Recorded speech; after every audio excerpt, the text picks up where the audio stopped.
अहाँ सबसे आग्रह है जे दुर्वाक्षत मिशन मिथिलाक्षर चैनल के लाइक करी, शेयर करी, सब्सक्राइब करी और घंटी का दबाना नहीं बिसरबे। जय मिथिलाक्षर।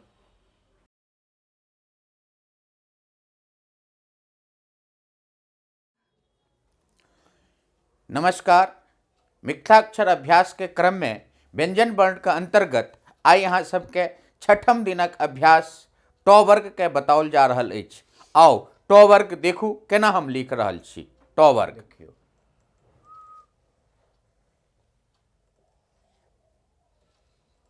ट, ठ,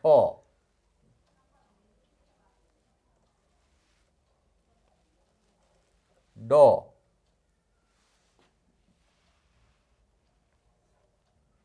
ढ,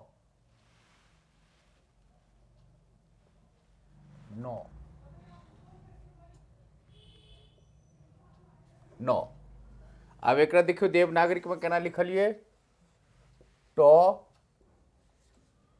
ठ, ड, ढ, न।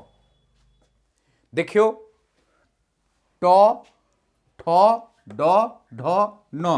देवनागरिक में देखलिए ट, ठ, ड, ढ, न। एकरा सब नित्य अभ्यास करू। नमस्कार।